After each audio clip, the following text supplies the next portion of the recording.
As the United States, speaking at the United Nations. Without further ado, let's get to it.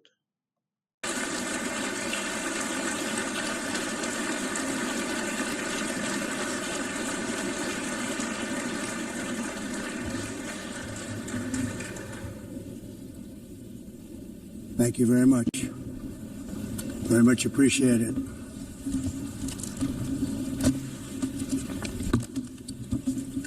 And I don't mind making this speech without a teleprompter, because the teleprompter is not working.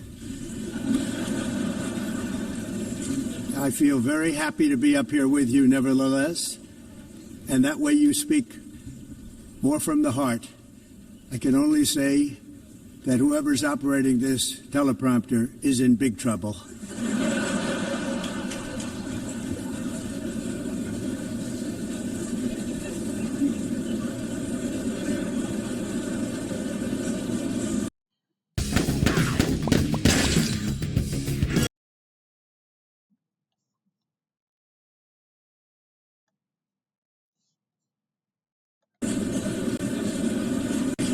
Hello, Madam First Lady. Thank you very much for being here. And Madam President, Mr. Secretary General, First Lady of the United States, distinguished delegates, ambassadors, and world leaders. 6 years have passed since I last stood in this grand hall and addressed a world that was prosperous and at peace in my first term. Since that day, the guns of war have shattered the peace I forged on 2 continents. An era of calm and stability gave way to one of the great crises of our time. And here in the United States, 4 years of weakness, lawlessness, and radicalism under the last administration delivered our nation into a repeated set of disasters. 1 year ago, our country was in deep trouble, but today, just 8 months into my administration, we are the hottest country anywhere in the world, and there is no other country even close. America is blessed with the strongest economy, the strongest borders, the strongest military, the strongest friendships, and the strongest spirit of any nation on the face of the earth. This is indeed the golden age of America.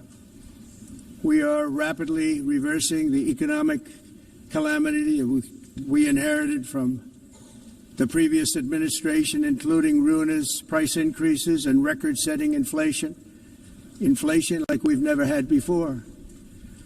Under my leadership, energy costs are down, gasoline prices are down, grocery prices are down, mortgage rates are down, and inflation has been defeated. The only thing that's up is the stock market, which just hit a record high. In fact, it hit a record high 48 times in the last short period of time. Growth is surging, manufacturing is booming. The stock market, as I said, is doing better than it's ever done. And all of you in this room benefit by that, almost everybody. And importantly, workers' wages are rising at the fastest pace in more than 60 years.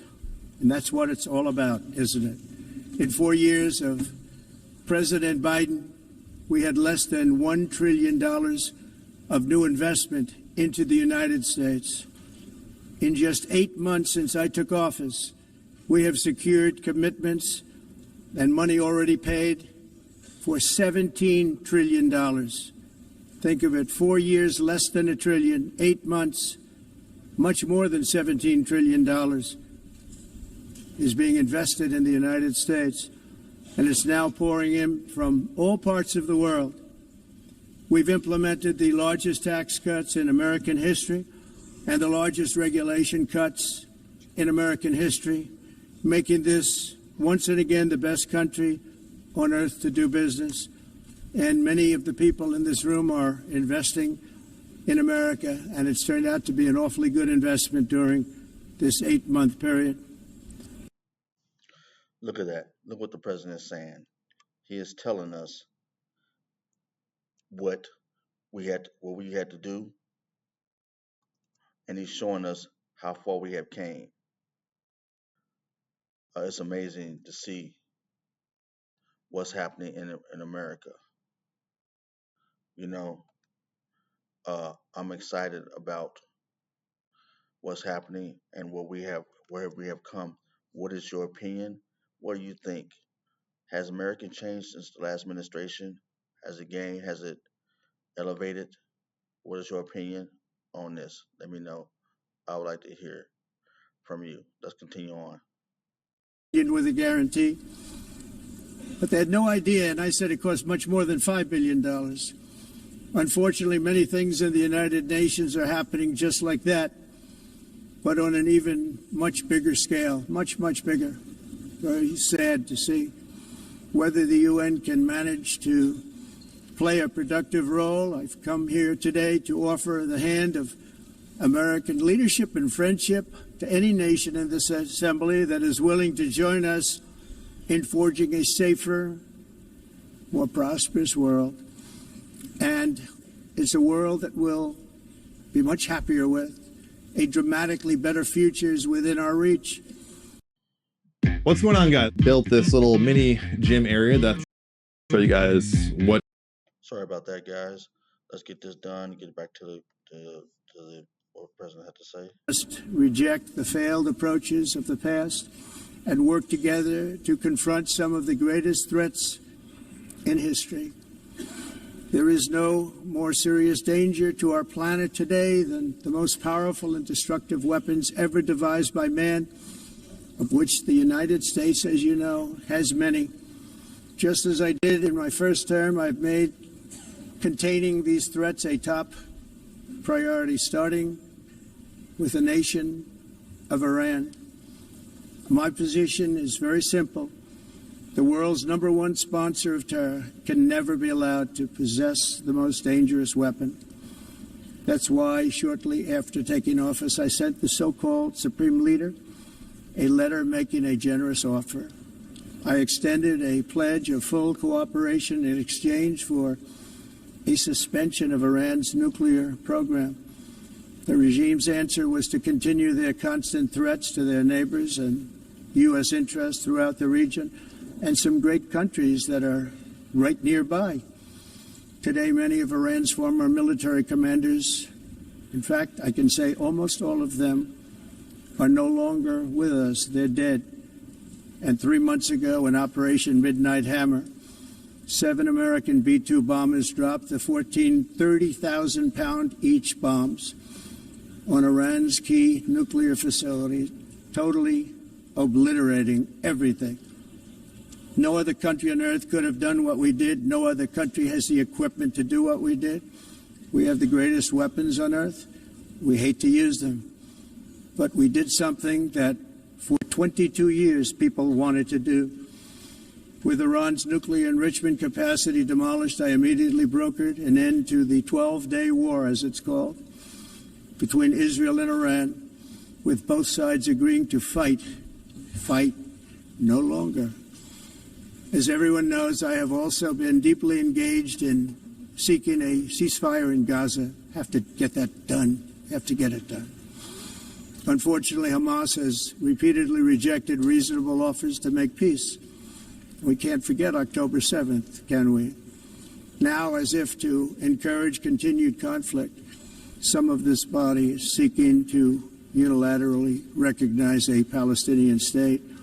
The rewards would be too great for Hamas terrorists for their atrocities. This would be a reward for these horrible atrocities, including October 7th, even while they refuse to release the hostages or accept a ceasefire.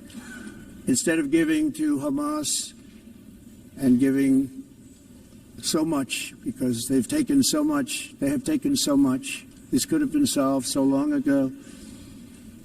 But instead of giving in to Hamas's ransom demands, those who want peace should be united with one message: release the hostages now. Just release the hostages now. Guys, listen to this president. Man, we haven't seen this much strength in a long time in America. in American power infrastructure on a global scale. And we now have this president, Donald J. Trump, in office, and he's setting the tone for the world and helping Israel. Now, this is talking about the Iran, Israel, and he keeps talking about how unintelligent this president is. This president is very much intelligent. He's doing a lot of positive things for the American people, for the American society. There was going to be a country that was going to have missiles that will use them, in my opinion. I hope not will use them. I apologize for that. I don't know if they will use them. Let me retract that. I retract that statement. Uh, but the president say it was a threat. It was a major threat, and so he had to do something about it to represent the world. So I really respect that. What is your opinion? What is your evaluation? What is your thought? Leave a comment down below. Let me know. We'll move on to another section of this hour, over hour.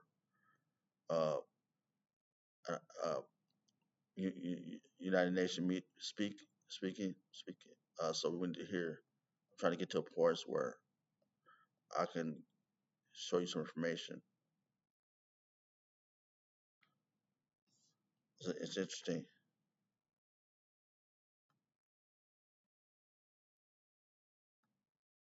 Let's get done with this. Look, we have a little commercial break here, guys, but we'll get right back to the United Nations speak. Must have the right to control their own borders. You have the right to control your borders, as we do now. Immigration and their suicidal energy ideas will be the death of Western Europe if something is not done immediately. This cannot be sustained. What makes the world so beautiful is that each country is unique. But to stay this way, every sovereign nation must have the right to control their own borders. You have the right to control your borders, as we do now, and to limit the sheer numbers of migrants entering their countries and paid for by the people of that nation that were there and that built that particular nation at the time. They put their blood, sweat, tears, money into that country, and now they're being ruined. Proud nations must be allowed to protect their communities and prevent their societies from being overwhelmed by people they have never seen before, with different customs, religions, with different everything. Where migrants have violated laws, lodged false asylum claims, or claimed refugee status for illegitimate reasons, they should, in many cases, be immediately sent home. And while we will always have a big heart for places and people that are struggling and truly compassionate, answers will be given. We have to solve the problem, and we have to solve it in their countries, not create new problems in our countries. And we are very helpful to a lot of countries that are just not able to send their people anymore. They used to send them to us in caravans of 25,000, 30,000 people each. These massive caravans of people pouring into our country, totally unchecked and unvetted. But not anymore. According to the Council of Europe in 2024, almost 50% of inmates in German prisons were foreign nationals or migrants. In Austria, the number was 53% of the people in prisons were from places that weren't from where they are now. In Greece, the number was 54%, and in Switzerland, beautiful Switzerland, 72% of the people in prisons are from outside of Switzerland. When your prisons are filled with so-called asylum seekers who repaid kindness, and that's what they did, they repaid kindness with crime, it's time to end the failed experiment of open borders. You have to end it now. See, I can tell you, I'm really good at this stuff. Your countries are going to hell. In America, we've taken bold action to swiftly shut down uncontrolled migration. Once we started detaining and deporting everyone who crossed the border and removing illegal aliens from the United States, they simply stopped coming. They're not coming anymore. We're getting a lot of credit, but they're not coming anymore. This was a humanitarian act for all involved, because on the trips up, thousands of people a week were dying. Women were being raped. Nobody's ever seen anything like it. Raped, horribly beaten, raped, On the trip up, the journey up, it was a long walk. It was a long, arduous journey, indeed. And it was also a historic victory against human trafficking throughout the region. What we did was a victory, and we saved so many lives of people that wouldn't make the journey. That journey was loaded up with death. Okay, guys, he's talking about what's happening coming up, the migrants coming up from the southern parts of our continent, North America, coming from South America, and different getting boats and stuff. Loaded up with death. And so I want to move on from that. We know about what's happening, so I want to get another section of this, the speech, and I'm gonna get to that real quick, so we can hear more about what he's talking about. All about aumento da temperatura. That's not the Porque Europe é that I muito love caro and know. também usar All in the e name ninguém of usa pretending to stop the global isso. warming hoax. The entire globalist concept of asking successful industrialized nations to enforce. All right, I'm gonna push this back a little bit. It's been totally wiped out and then some by a global increase of 50. An old one with old and immediately of the scam. Fooling all of these people as any nuclear holocaust would be. This is what they said at the United Nations. What happened? Here we are. Another UN official stated in 1989 that within a decade, entire nations could be wiped off the map by global warming. Not happening. You know, it used to be global cooling. If you look back years ago in the 1920s and the 1930s, they said, global cooling will kill the world. We have to do something. Then they said global warming will kill the world. But then it started getting cooler. So now they could just call it climate change because that way they can't miss. It's climate change. Because if it goes higher or lower, whatever the hell happens, there's climate change. It's the greatest con job ever perpetrated on the world, in my opinion. Climate change, no matter what happens, you're involved in that. No more global warming, no more global cooling. All of these predictions made by the United Nations and many others, often for bad reasons. All I wanted was a zero minimum manufacturer, and then All right, guys, we're gonna get this done and get back to the speech. They were made by stupid people that have cost their countries fortunes and given those same countries no chance for success. If you don't get away from this green scam, your country is going to fail. And I'm really good at predicting things, you know. They actually said during the campaign they had a hat, the best-selling hat. Trump was right about everything. And I don't say that in a braggadocious way, but it's true. I've been right about everything. And I'm telling you that if you don't get away from the green energy scam, your country is going to fail. And if you don't stop people that you've never seen before, that you have nothing in common with, your country is going to fail. I'm the President of the United States, but I worry about Europe. I love Europe. I love the people of Europe. And I hate to see it being devastated by energy and immigration. This double-tailed monster destroys everything in its wake, and they cannot let that happen any longer. You're doing it because you want to be nice.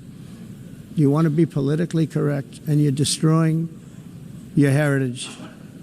They must take control strongly and immediately of the unmitigated immigration disaster and the fake energy catastrophe before it's too late.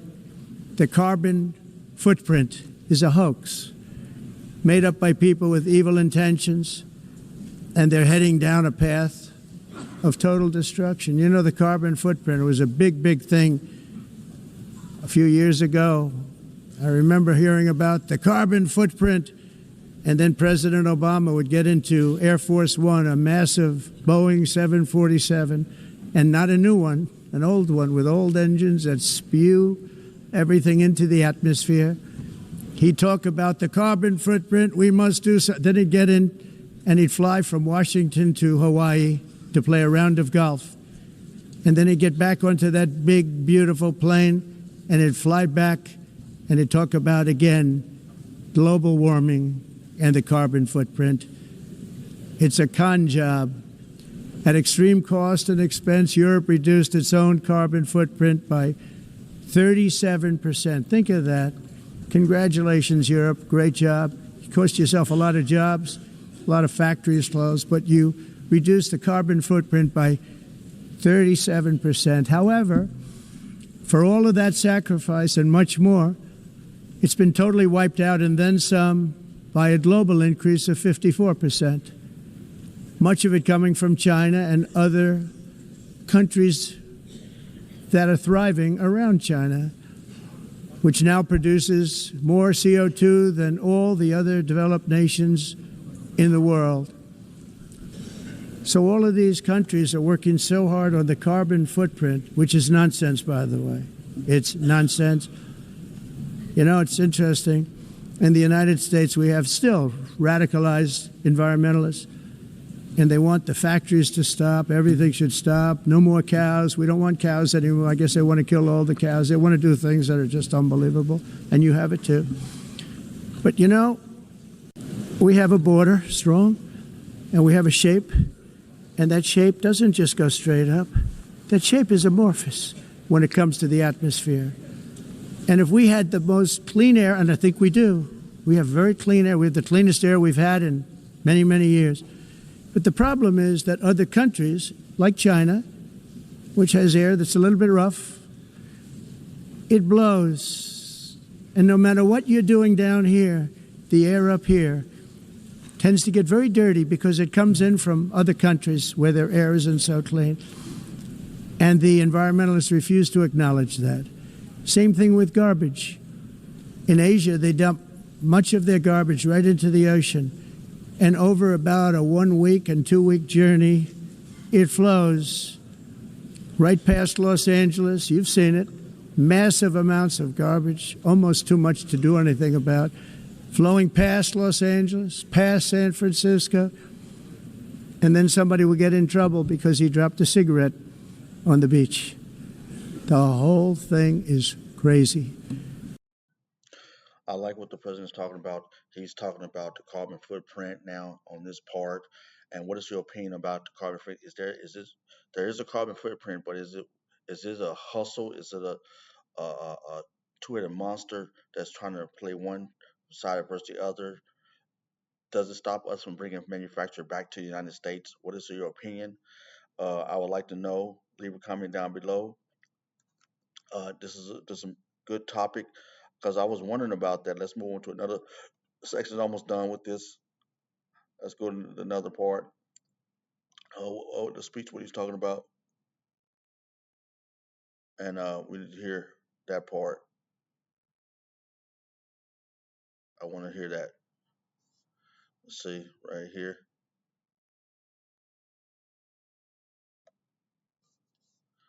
Get through this little commercial. Sorry about that, guys.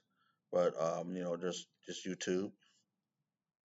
Now faces major tariffs in response to its unprecedented efforts to interfere in the rights and freedoms of our American citizens and others, with censorship, repression, weaponization, judicial corruption, and targeting of political critics in the United States. I have a little problem saying this because I must tell you, I was walking in and the leader of Brazil was walking out. We saw him and I saw him, he saw me, and we embraced. And then I'm saying, can you believe I'm going to be saying this in just 2 minutes? But we actually agreed that we would meet next week. We didn't have much time to talk, like about 20 seconds. They were in retrospect, I'm glad I waited because this thing didn't work out too well. But we did talk. We had a good talk, and we agreed to meet next week, if that's of interest. But he seemed like a very nice man, actually. He liked me, I liked him. But if you, and I only do business with people I like. When I don't like them, I don't like them. But we had, at least for about 39 seconds, we had excellent chemistry. It's a good sign. But also in the past, Brazil, can you believe this? Unfairly tariffed our nation, but now because of our tariffs, we are hitting them back, and we're hitting them back very hard. As president, I will always defend our national sovereignty and the rights of American Yay. citizens. So I'm very sorry to say this, that Brazil is doing poorly and will continue to do poorly. They can only do well when they're working with us. Without us, they will fail, just as others have failed. It's true. Next year, the United States will celebrate the 250th anniversary of our glorious independence, a testament to enduring power and American freedom and spirit. We will also be proudly hosting the 2026 FIFA World Cup, and shortly thereafter, the 2028 Olympics, which is going to be very exciting. I hope you all come. I hope that countless people from all over the globe will take part of these will be great celebrations of liberty and human achievement, and that together we all can rejoice in the miracles of history that began in July 4th, 1776, when we founded the light to all nations. And it's something really that an amazing thing came out of that date. It's called the United States of America. In honor of this momentous anniversary, I hope that all countries who find inspiration in our example will join us in renewing our commitment, values, and those values really that we hold so dear. Together, let us defend free speech and free expression. Let us protect religious liberty, including for the most persecuted religion on the planet today. It's called Christianity. And let us safeguard our sovereignty and cherish qualities that have made each of our nations so special, incredible, and extraordinary. In closing, I just want to repeat that immigration and the high cost of so-called green renewable energy is destroying a large part of the free world and a large part of our planet. Countries that cherish freedom are fading fast because of their policies on these two subjects. You need strong borders and traditional energy sources if you are going to be great again. Whether you have come from north or south, east or west, near or far, every leader in this beautiful hall today represents a rich culture, a noble history, and a proud heritage that makes each nation majestic and unique, unlike anything else in human history or any other place on the face of the earth. From London to Lima, from Rome to Athens, from Paris to Seoul, from Cairo to Tokyo and Amsterdam to right here in New York City, we stand on the shoulders of the leaders and legends, generals and giants, heroes and titans who won and built our beloved nations, all of our nations, with their own courage, strength, spirit, and skill. Our ancestors climbed mountains, conquered oceans, crossed deserts, and trekked over wide open plains. They charged into thunderous battles, plunged into grave dangers, and they were soldiers and farmers and workers and warriors and explorers and patriots. They built towns into cities, tribes into kingdoms, ideas into industries, and small islands into mighty empires. You're a part of all of that. These are those rhombohedron crystals. Sorry, guys. This is what I'm talking about. This is a good ending to this United Nations meeting with the president. For their people who never gave up and who never, ever gave in. Their values defined our national identities. Their visions forged our magnificent destiny. Everybody in this room is a part of it in your own way. Each of us inherits the deeds and the myths, the triumphs, the legacies of our own heroes and founders who so bravely showed us the way. Our ancestors gave everything for homelands that they defended with pride, with sweat, with blood, with life, and with death. Now the righteous task of protecting the nations that they built belongs to each and every one of us. So together let us uphold our sacred duty to our people and to our citizens. Let us protect their borders, ensure their safety, preserve their cultures, treasures, and traditions, and fight, fight, fight for their precious dreams and their cherished freedoms. And in friendship and really a beautiful vision, let us all work together to build a bright, beautiful planet, a planet that we all share, a planet of peace and a world that is richer, better, and more beautiful than ever before. That can happen. It will happen. It will happen, and I hope it can happen and start right now, right at this moment. We'll turn it around. We're going to make our countries better, safer, more beautiful. We're going to take care of our people. Thank you very much. It's been an honor. God bless the nations of the world. Thank you very much. Bye. Look at that. That's beautiful. God bless the nation of the world and America. It's amazing. Leave a comment down below and tell me what you thought about this United Nations speech by the President of the United States, Donald J. Trump. I would like to know and hear your voice and your opinion. Leave a comment, like, and subscribe. Free will. It's up to you.